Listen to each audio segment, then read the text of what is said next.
स्यादौ कुर्वन् गीतामृतं ददौ लोकत्रयोपकाराय तस्मै कृष्णात्मने नमः. Hare Krishna. Welcome back to our Bhagavad Gita Bhakti Shastri course. In the 9th chapter of the Bhagavad Gita, the most confidential knowledge, we discussed 9.1 and 2, the glories of the knowledge that Krishna is going to give. This will free one from all inauspiciousness, and this will burn away all sinful reactions like that. Now Krishna will glorify this knowledge by talking about its converse. That if one does not have faith in this knowledge, doesn't imbibe this knowledge, then what will happen? That he will describe in the next verse, 9.3. Let's start with it. Ashraddhana Purusha Dharmasyasya Parantapa Aprapya Mam Nivartante Mrityu Samsara Vartamani. So Ashraddhana Purusha. So though that person who is not having faith, Ashraddhana, Dharmasyasya Parantapa, that in the dharma the person doesn't have faith, Aprapya Mam Nivartante, the person will not attain me, but will instead what happen? In Mrityu Samsara Vartamani, will continue on in the cycle of birth and death. So here, Krishna describes the consequence of faithlessness as the continuation in the cycle of birth and death. So normally, if we don't put faith in the medicine, then we can't be cured, and our disease continues. Same way Krishna is telling, this medicine can cure you, but if you don't take the medicine, if you don't have faith in the medicine, you will not take the medicine. And if you don't take the medicine, then you will have to continue on. Two things will happen. Aprapyamam will not attain me. Only when we attain Krishna, we go out of the cycle of birth and death. If we don't attain Krishna, nivartante, will return back where? Mrityu samsara vartamani, the path of birth and death. Now Srila Prabhupada's purport elaborately talks about faith, and he talks about faith in terms of the three adhikaris, Kanishta, Madhyama, Uttama. We have already discussed this in Nectar of Instruction, so we will not go into the discussion of those stages here, but Prabhupada emphasizes interesting point. He says the development of that faith is the process of Krishna consciousness. That means what? What is process of Krishna consciousness? Supposed to do, it is meant to develop that faith. And if we are developing faith, then we are actually doing Krishna conscious activity. So naturally, if we are practicing Krishna conscious sincerely, then we will be experiencing purification, we will be experiencing pacification, we will be experiencing satisfaction, and that will keep increasing our faith, just as a patient who is cured of a disease keeps experiencing and relishing the cure. So then Prabhupada writes, what is the faith that is being talked about over here? We discussed earlier about how faith being at multiple levels. You can say faith that God exists, faith that God is a person. There can be different levels of faith. Here the faith which is talked about is faith in Bhakti Yoga. So faith Prabhupada correlates with the Bhagavatam verse, Yatha tarora mula nishechanena rupyanti tat skanda bhujo pushakha prano pahara chithendriyanam tathaiva sarvarhanamachyuteju. This is 4:31:14 in the Bhagavatam. Yatha tarora, taror is a tree. Just as when we take a tree and mula nishechanena, we water the root of the tree. Nishechanena is watering the root. Then trupyanti, satisfied. That's skanda bhujopashakaha. Then the remaining parts of the tree, the branches, the twigs, the leaves, all of these become satisfied by the practice of watering the root of the tree. Similarly, prano pahara chaithendriyanam. So, prano paharaj. That means when we satisfy the stomach, then indriyanam. All the senses of the body become satisfied. Tathaiva sarvaranamachyutejya. Similarly, everybody is worshipped and satisfied by satisfying Lord Achyuta. So this verse is talking about a principle of spiritual mysticism. What is spiritual mysticism? We may wonder how is it possible that by satisfying Krishna everyone will be satisfied. That is actually mystical, but it's mystical not in the sense that it's misty, it's unclear, but it's that it has to be experienced. It is devotional mysticism. The devotional mysticism is not just that somebody can float in the sky. Suddenly, the person is sitting and the person levitates. That may be one level of mysticism, but how much satisfaction is that going to give anyone? It's a little bit attention from oh, this you can levitate, just accomplish yogi. Somebody can have some prapti siddhi or something like that. All that cannot give lasting satisfaction. But when we understand and internalize and realize this principle that by satisfying Krishna I will become satisfied, then we gain lasting happiness. And faith in that principle is, Prabhupada says, the faith that is being talked about. So faith that by glorifying Krishna, by serving Krishna, by loving Krishna, we will gain the highest happiness. And this faith progressively increases from the Kanishta to the Madhyama to the Uttamadhikari. And Prabhupada talks about the third Kanishta Adhikari, that those who have no faith, even after hearing about Krishna and the excellence of devotional service, who think that it is simple eulogy. So here the word eulogy is used in the sense of empty praise, exaggeration. Find the path very difficult, even if they are supposedly engaged in devotional service. For them, there is very little hope of gaining perfection. Thus, faith is very important in the discharge of devotional service. So what is Prabhupada talking about over here? It may seem a little scary statement that there is very little hope for gaining perfection.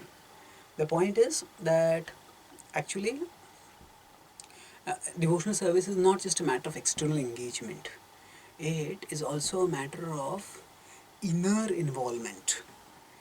I may chant Hare Krishna, I may go to a temple, I may dance and kirtan. All this is good. All this is essential also. But through all this, ultimately my heart has to be involved.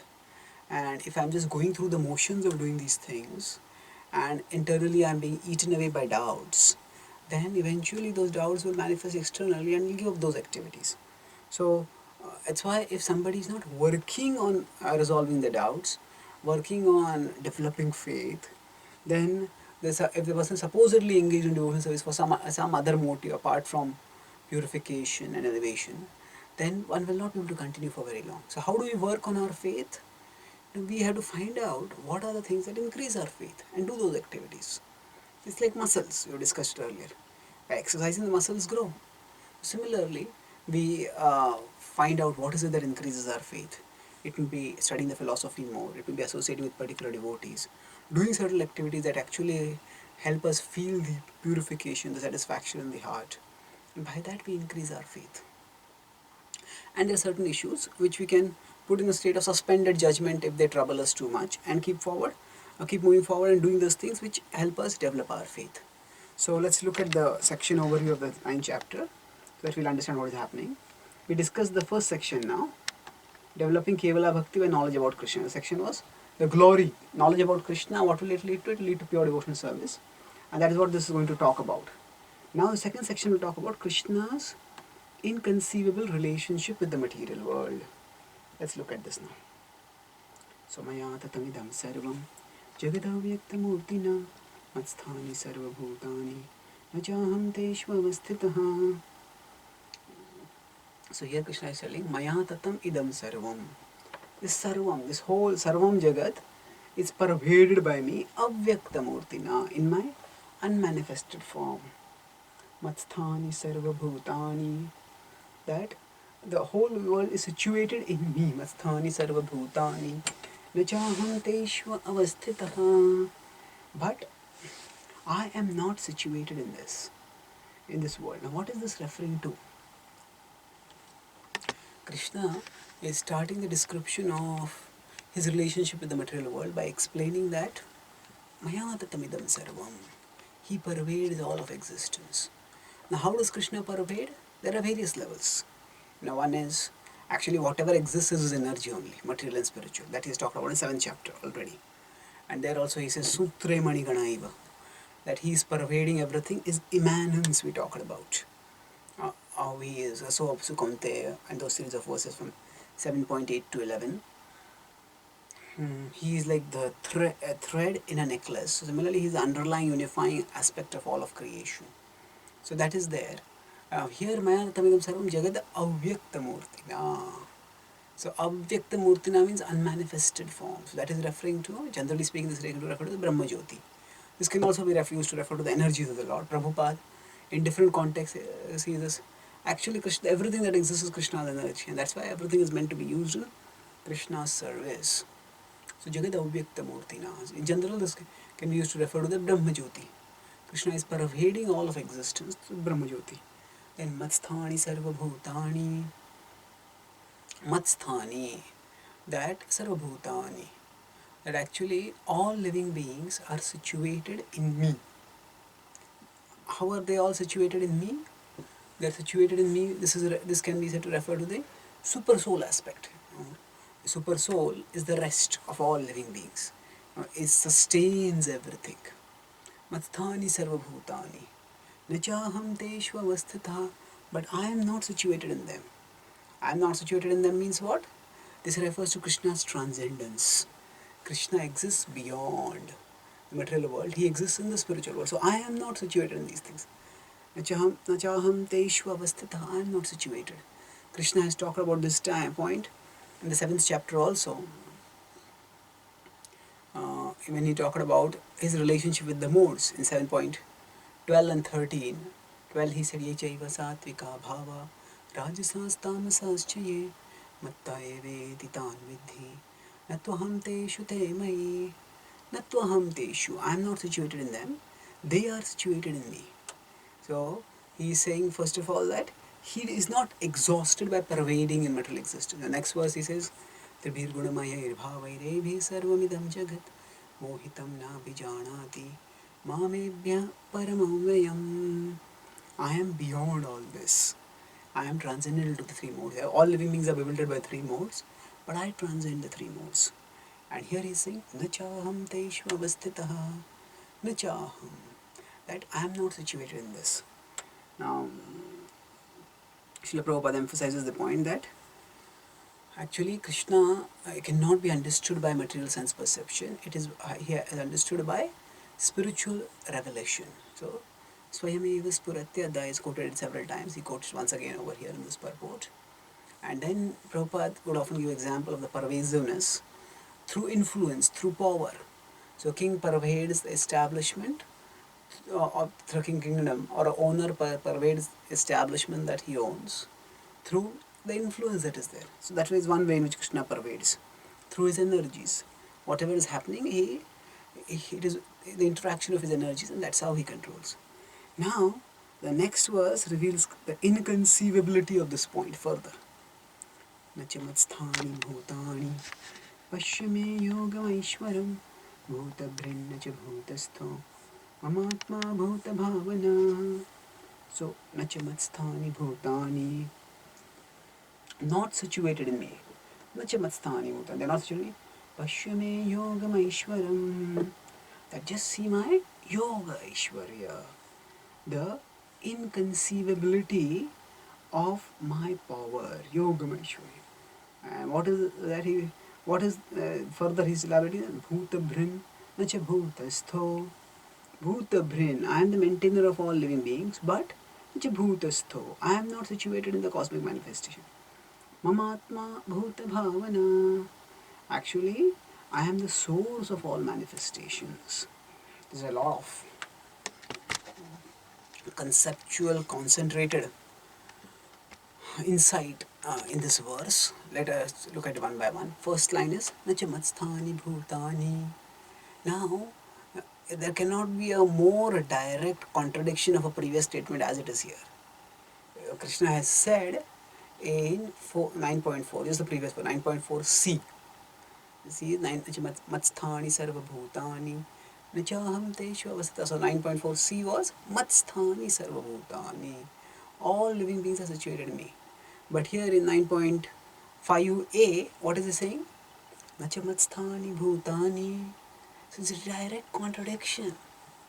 Now, how can Krishna contradict? Is it that sometimes when we are giving classes, we make some mistake and say, actually, I didn't mean that, I mean this. Is Krishna making a mistake over here? No, Krishna doesn't make any mistakes. He's God, he is omniscient. He's actually, through contradictions, helping us to rise to a higher level of understanding. A higher level of understanding.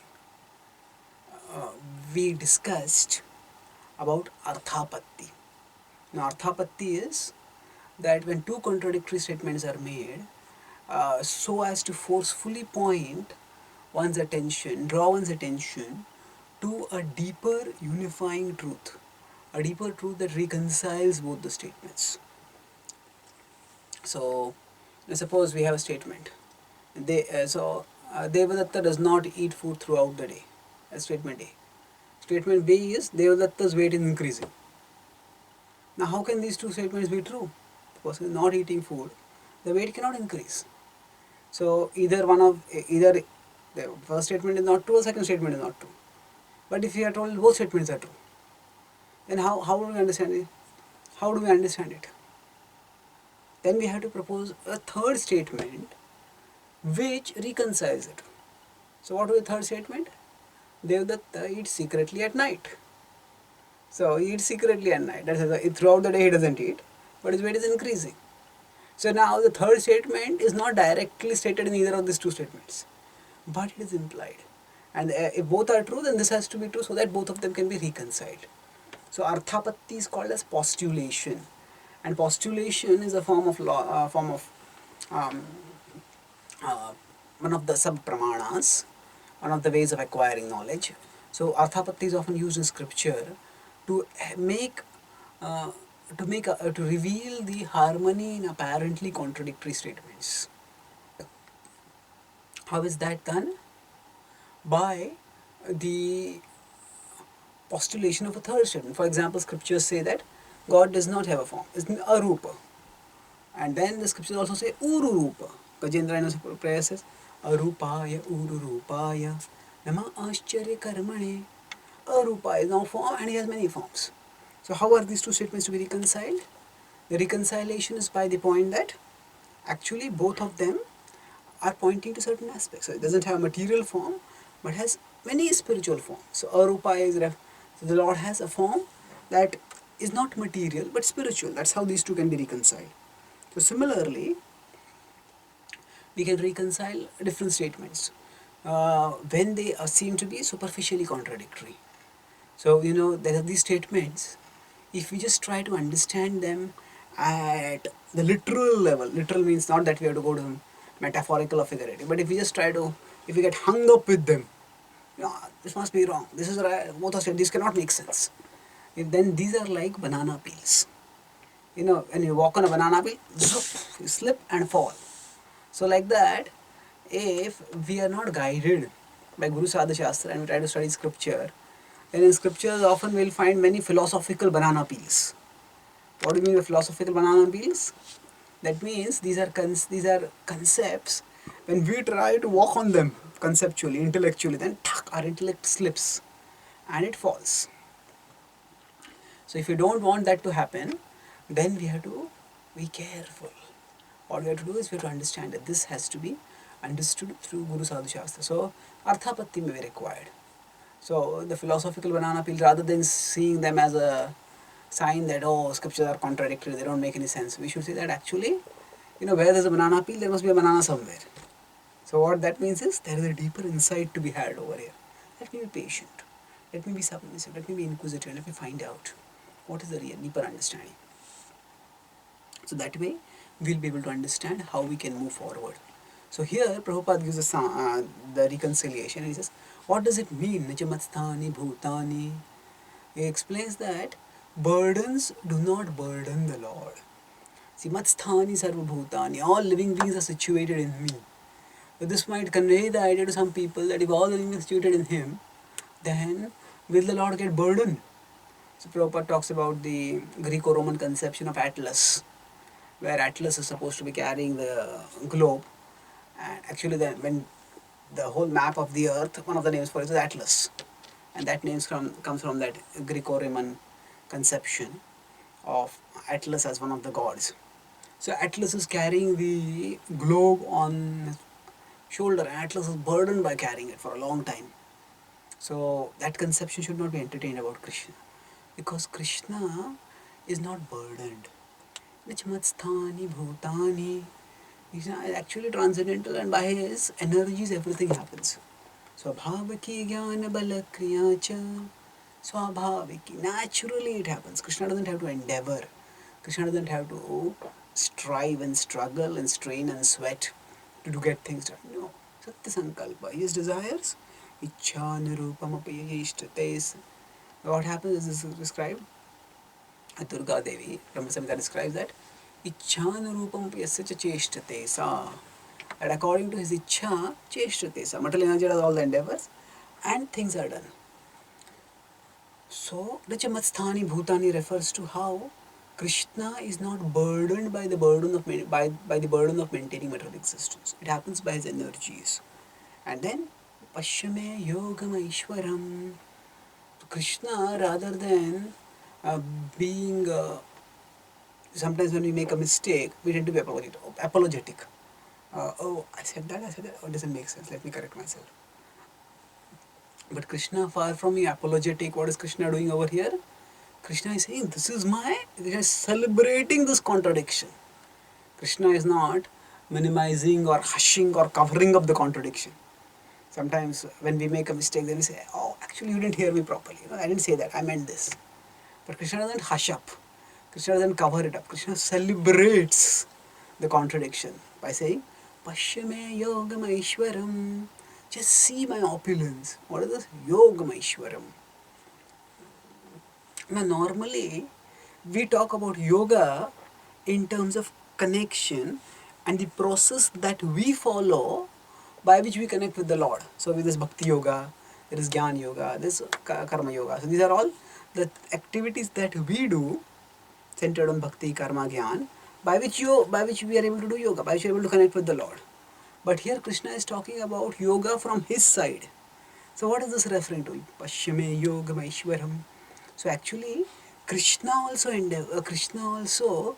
reveals himself so that we can become connected with him.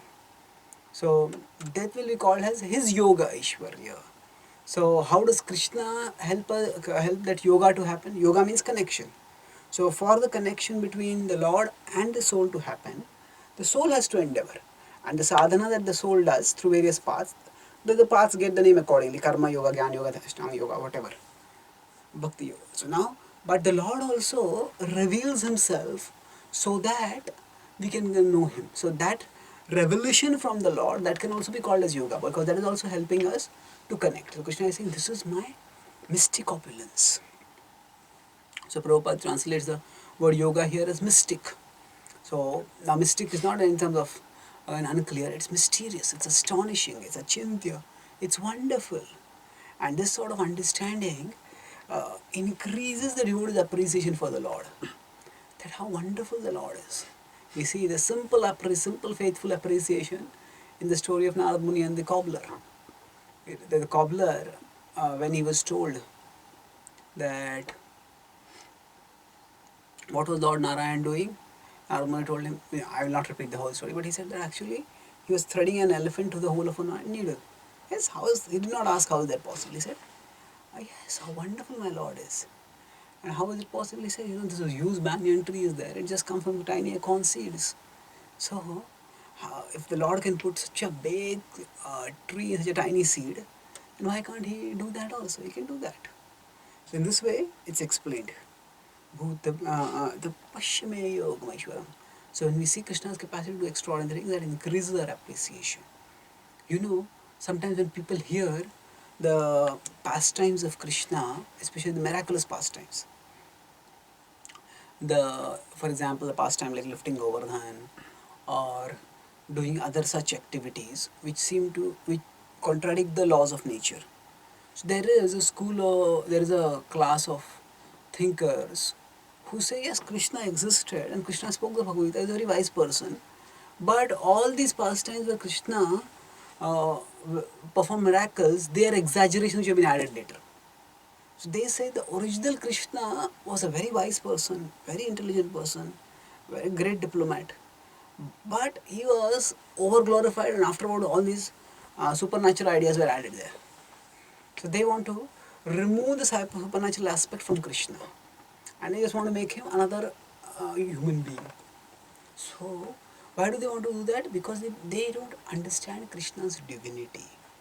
So these people want to approach Krishna with a utilitarian way, and they may have nationalistic purpose, political purpose, human, social purpose, whatever. And for that purpose, they want to use Krishna as a model. Krishna, we can learn about from Krishna about these things also, but we don't have to reduce Krishna to these roles alone. Krishna is transcendental. When people reduce Krishna to this role, then they try to divorce his supernatural activities from his personality. And that is because they don't understand that God means God can do anything. So rather than feeling apprehensive or apologetic, actually, yeah, our scriptures have some stories which were probably not true, they're mythological or whatever. Instead of being apologetic or apprehensive, we can be assertive. Why assertive? Because if he's God, he can do anything. And the more amazing the things that he is reported to have done, the more it is evidence that he is God. The more it is evident that he is God, yes, that's what. If he is God, if he is omnipotent, then shouldn't he be able to do extraordinary things? And the very fact that he's been able to do extraordinary things, that increases our appreciation, increases our devotion, increases our faith. So we don't have to be apologetic or uh, like that apprehensive. We can be assertive. Yes, this is proof of Krishna's divinity, that Krishna has done all these activities. As Krishna says, Yogamaishwaram. This is Krishna's mystical potency, that he is celebrating the contradiction. And then the next line describes Bhuta Bhrin Nacha Bhutastho. Bhuta Bhrin. Bhuta Bhrin is Krishna saying, I am the maintainer of all living beings, such a Bhutastho. But I am not situated in them. So, what is the contradiction over here? Actually, normally, if somebody is a maintainer of something, then that person is caught up in that thing. When a person, when I say, when the head of a family maintains the family, at that time, naturally there's attachment. And the consciousness is right in the family. So he's saying, no, I'm not like that. Bhuta Bhrin, Nacha Bhutastho. I'm not attached, I'm not entangled. Mamatma Bhuta Bhavanaha. And he says, actually, I am the source of all living beings. I am the source of all of existence, but I am transcendental.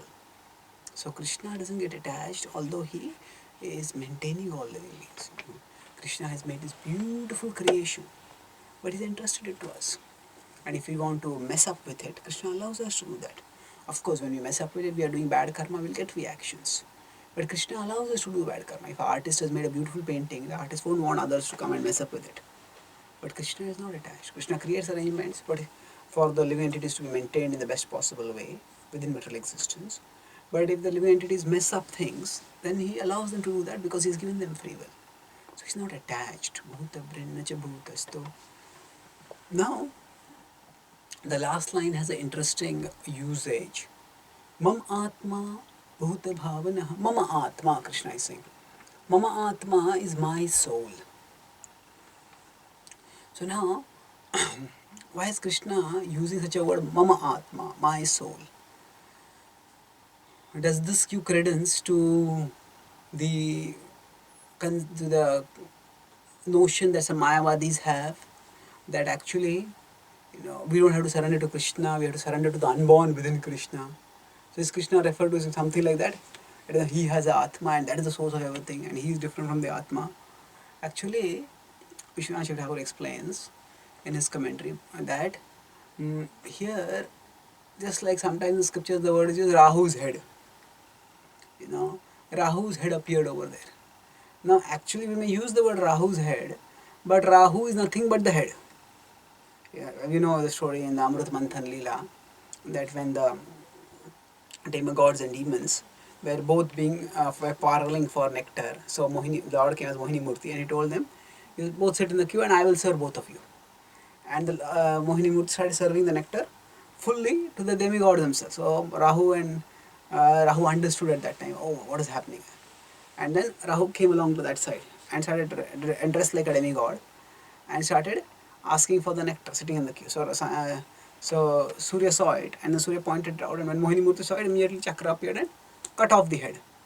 But what had happened was the nectar had gone till the nectar, Rahu had already taken the nectar, had gone till the head. That's why Rahu did not die. So the head was there. Now we may use the word Rahu's head because normally a person with a head has a body. But in the case of Rahu, the head is non-different from Rahu because Rahu is nothing but the head.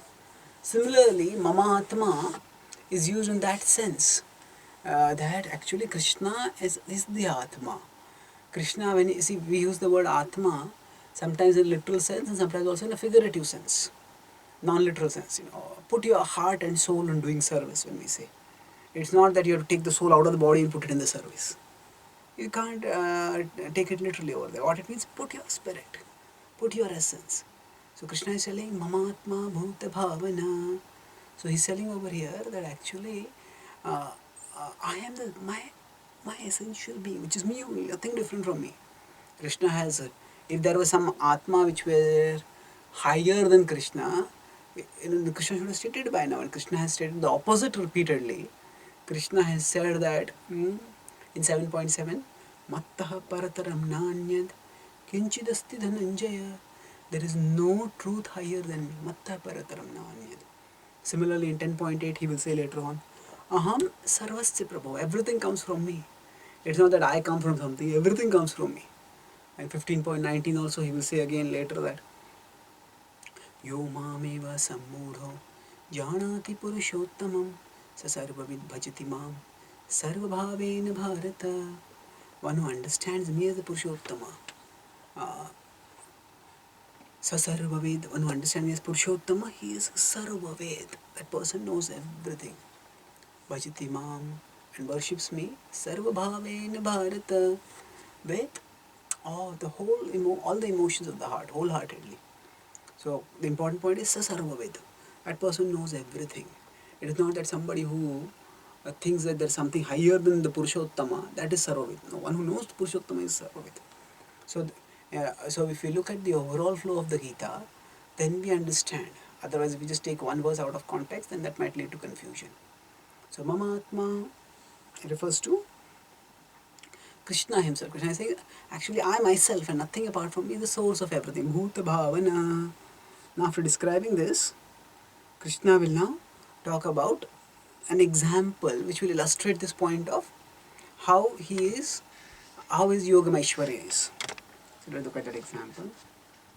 Yatha Akash Sthito Nityam Vayu Sarvatra Go Mahan Tatha Sarvani Bhutani Matsthani Tyopadharaya. Yatha Akash Sthito Nityam. Just as is situated in the sky, Akash Sthita. What is situated in the sky? Vayu Sarvatra Go Mahan. The Vayu, the wind.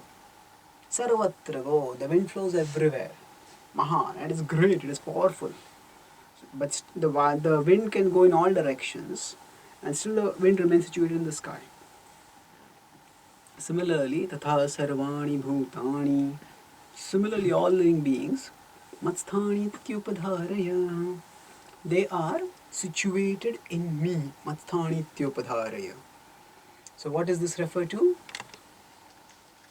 This refers to a restriction not on movement but on the perimeter of movement.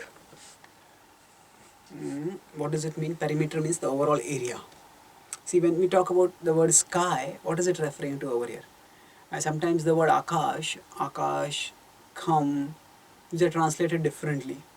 Now from the modern scientific perspective, actually there's no such thing as a sky. What we see in the sky is an illusion because it's just an extending space forever and ever. So Sanskrit terms, they are not always very easily translatable into English. We discussed earlier about how the word avatar cannot be accurately translated as incarnation because it's not in flesh. But Srila Prabhupada would use familiar handles for familiar concepts so as to not complicate things. We discussed earlier that terms are verbal and concepts are mental. So terms are handles for concepts. If I have to carry something, if there's a handle, I can carry it easily. So similarly, terms help us to communicate concepts. Terms are handles for concepts. So generally, if a concept is new and the term is also new, then it will become a little more difficult for people to appreciate it. So what Srila Prabhupada would do is when foreign concepts have to be conveyed to people, that means the concepts are in the Vedic thought and they are in Sanskrit terminology. And while conveying it, Prabhupada would use familiar handles, familiar terms. Even if those terms were not entirely accurate because those terms have different meanings in English than what was conveyed by the Sanskrit meaning. So Prabhupada would use that. Why? So to make sure that people would understand the point easily. At least get a start on understanding the point. So Prabhupada would prefer familiar handles to unfamiliar concepts so that the understanding would move forward, at least from the basic point of view. Now, the point which is being made over here is that Akasha, when we talk about sky, from the scientific point of view, from the technical point of view, there's no such thing as a sky. But from the general, normal, conversational point of view, yes, we say the sky is what exists. We look up and we see the sky. Now, the air moves around in the sky. So if we have a bowl, and a large bowl, and then we put it upside down, so it becomes something like a dome which covers things. Then the air inside that bowl, the air is able to move around. It can move up, it can move down, it can move right, it can move left, but its area of movement, its perimeter of movement is limited. So like that, the souls in this world, Matsthani. So Krishna has used the word Matsthani 3 times now, in 4th, 5th and 6th verses. 4th was in 4c, Matsthani Sarva Bhutani, and then 5a was Nacha Matsthani Bhutani, and now in here in 6d, Matsthani Tyupadharaya, it's actually situated in me. So Krishna is using it 3 times here, and what is he conveying by this? See, the apparent contradiction in 4d and 4c and 5a, Krishna is showing us how a higher understanding reconciles it. So Krishna says that all living beings are situated in me. What does it mean?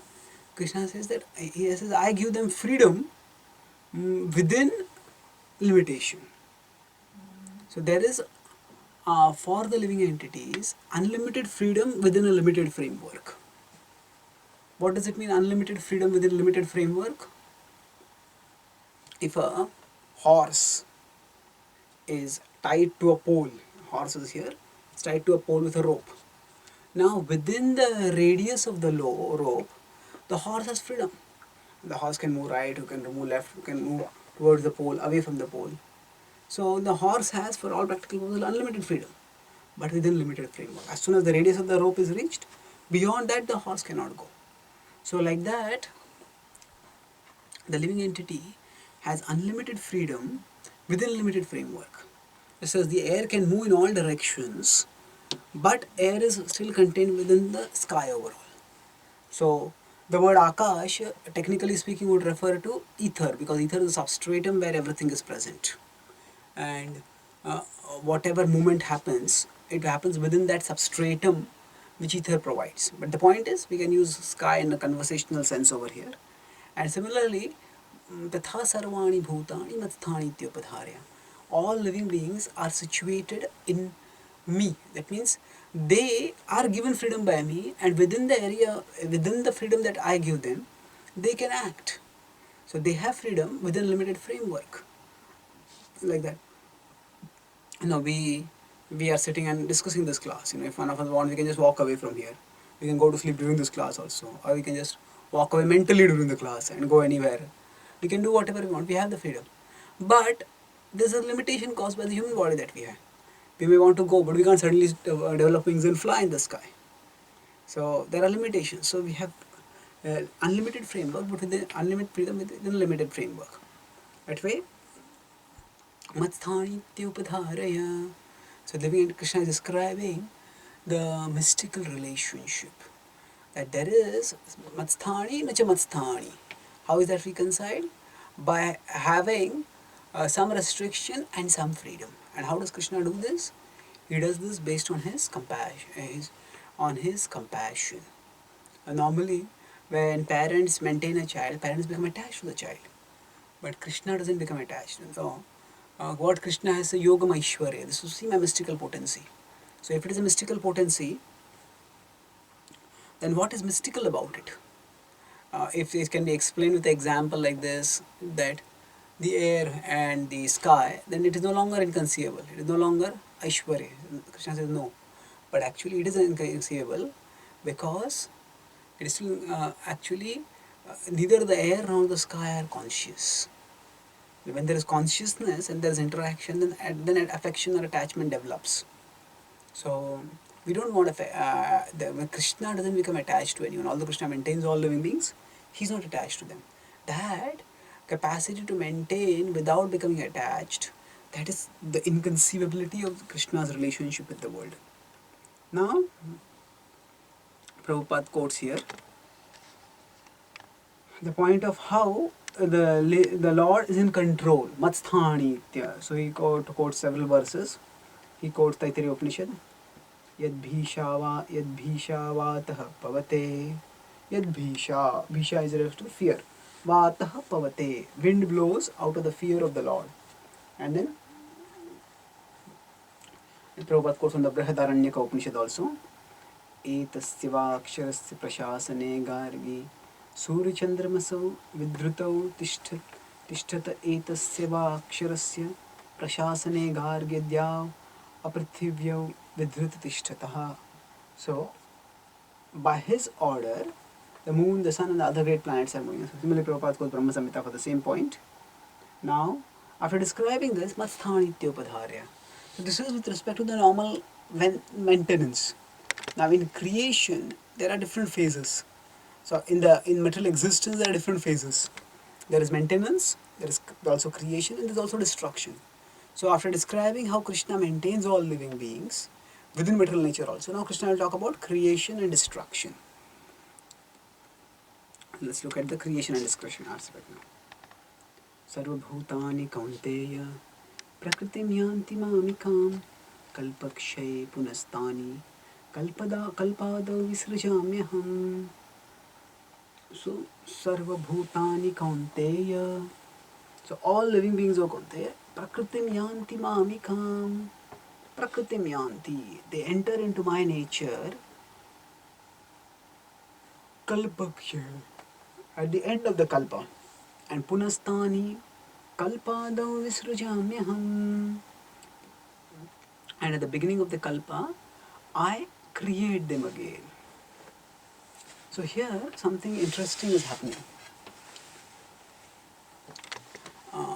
Krishna is taking the development of thought to a more theistic, more personal level.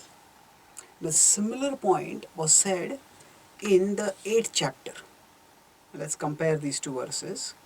The same point was talked about in the 8th chapter in the context of talking of Krishna, of the Supreme Lords, of the cyclic nature of material existence. So there it was described how at the end of the creation everything is destroyed, and at the start of creation everything is created. But then the difference was that actually it was just talked about as under the influence of material nature. So let's look at this verse here. So let's compare these two verses now. Here what is saying? Bhuta is 8.19, we discussed this earlier. Bhuta grama sevayam bhutva praliyate ratriagame vishah partha prabhavatyah ragame. So it's describing the whole of material existence. So praliyate ratriagame, at the arrival of night refers to night of Brahmaji, everything is destroyed, avashya, helplessly, and prabhavatyah ragame, it is all created at the start of the day. So like that praliyate and prabhavatya is talked about. Now what is the difference in 9.7 when it's talked about over here? Here it is said, yes, kalpaksha is talked about, same point is there, and then at the end of a kalpa there is destruction that is talked about. And at Kalpa, though, at the beginning of a Kalpa, there is a creation that is talked about. But the important point is Mamikam and Aham. So, everything is withdrawn into me and everything is created by me. So, the difference is in terms of development of thought. There, in the 8th chapter, the primary focus was not on explaining who is in control of material nature. The point was there of how material nature is temporary and one needs to transcend material nature. So therefore, there the focus was just that yes, Brahma's life may be very, very long, but ultimately even his abode is destructible, and all of creation is destructible. Therefore, one should seek the indestructible abode. And then Krishna says that is my abode, and we should go and you should aspire to go there. So there, when Krishna was talking, when the focus was not on understanding Krishna's role in material nature, but the focus was on going beyond material nature to the spiritual world. At that time, Krishna did not focus on who is in charge of this, under whose will this creation destruction happens. This creation destruction is happening, nothing is eternal, so don't focus on this, look beyond this to the eternal. But here what does Krishna do? Krishna is now focusing on, yes, his glory is such that he exists in his eternal majesty in the spiritual world. But along with that, he's also in charge of the material world. So there is a development of thought. And it is described how the huge creation with all its magnificence and mystery is created and destroyed under the will of the Lord. Sarva Bhutani Kaunteya, all living beings. Now, Srila Prabhupada would use this verse often to counter the theory of evolution. And the theory of evolution, the idea is that different living beings are created at different stages in the unfolding of creation. So, originally there was just unicellular species, amoeba unicellular species came along, and then from there multicellular, and then gradually all the variety of species came about over millennia. So this is the idea. So Prabhupada is saying here, Sarva Bhutani Kaunte. Actually, I create all living beings. So now, the important point is that Krishna is saying that material nature is under his control. So, let's move forward. Now Krishna will continue this theme about how material nature is under his control. Prakritim swamavashtabhya visrujami punha punha bhutagramamimam kritsnam avasham prakriter vashat. So prakritim swamavashtabhya. So actually it all enters into me. What does enter into me refer to? We know that when the whole creation is run its course, at that time when there is this cosmic destruction that happens, at that time the cosmic substratum that is withdrawn into the living entity, into the body of Mahavishnu, just as all the living entities are withdrawn into the body of Mahavishnu. So Prakritim Swama Vaishtabhya Visrujami Punha Punha, and then Visrujami, I create it all. Punha Punha, again and again. Bhuta Gramam Imam Kritsnam. Bhuta Gramam Imam Kritsnam. This Bhuta Grama is all of material existence, the cosmic existence. Imam Kritsnam, all this, everything about it. Avasham Prakriter Vashat. So, Avasham, now Krishna used two words over, Avasham and Prakriter Vashat. So, Avasham means helplessly. There's no Vasha, there's no control. And then there is no control from our perspective. When a cosmic devastation will happen, all of us will be destroyed. So nobody will survive. So in that sense we are avasham. But actually what is? It is the power of nature. And 2 verses later Krishna will tell that power of nature is under his control. Maya Dakshina Prakriti. But here he's talking about Prakriter Vashat. So in this way, Krishna is telling that this material nature is not only is it sustenance done by me. In 4, 5, 6 he talks about sustenance, how he's doing sustenance. Now 7 and 8 he's talking about how he is overseeing even the creation and destruction. Then after that, Krishna says that actually, still, I am not entangled because I am not attached. This is an important verse to demonstrate Krishna's transcendence. Nachamam tani karmani Nibadnanti dhananjaya udasinavadasinam asaktam teshu karmasu sonachamam tani karmani. Actually, tani karmani, all this karma, which is being, all this action that is being done, nibadnanti na nibadnanti dhananjaya, this doesn't bind me. Now it comes in the previous line. But this doesn't bind me. Why? Because udasina vadasinam. Udasina. Chances I am neutral. I am udasina vad. I am situated as if neutral. Asinam. Asaktam teshu karmasu. I am not attached. We had discussed earlier the difference between asakta and asakta. Asakta is attached, asakta is detached. So, Krishna is udasina vadasinam. Krishna is detached like a judge. So, material nature has its own system and it acts according to that system. It is under Krishna's supervision. But Krishna is not having any personal agenda. Krishna doesn't have any vendetta against someone. You defied me, therefore I'll punish you. No, there is a law of karma. Krishna lets the law of karma run its course. So Krishna is saying that I do not become bound because I am udasinavad. Normally, if one person kills somebody else, that person will get karmic reactions. Now we may say that somebody destroys a big house, somebody sets fire to a whole house. And that person, that's quite a serious crime, arson. And if there are people who die in the fire, then it's even a greater crime. So we might say this is a serious crime. And what to speak of if somebody destroys a whole city? But then we may say that actually here Krishna, when he sets up the material nature, not just one house or one city or one country or one continent or one planet or one planetary system or even one all of universe is destroyed, and not just one universe. Like that, all universes are ultimately destroyed. So is Krishna culpable? It's if Krishna is causing all this destruction, he's causing all this suffering. No, Krishna says Udasinam Udasinam. This is not I am causing it. It is actually happening by the course of material nature. Now somebody may argue, but Krishna is only in charge of material nature. So then if Krishna is in charge of material nature, then whatever material nature does, isn't it Krishna causing it? No, actually Krishna has set up a particular system, but he hasn't forced us to get into the system. What does that mean? In a jail, there is suffering. But if the prisoner is suffering in the jail, can the king be held responsible for that? No, because the king did not force the prisoners to go into the jail. The jail system is under the king, and if there is suffering in the jail, yes, the king knows about it, and the king, that is a part of the system. But the king did not force the prisoners to go into the jail. The prisoners did wrongdoing, did wrong actions, and because of that they went to the jail. Similarly, the souls who are in this world, they are suffering because they chose to defy the Lord and they sought to enjoy separate from Him. So Krishna, the king, doesn't have any personal vendetta against the prisoners. There is a law.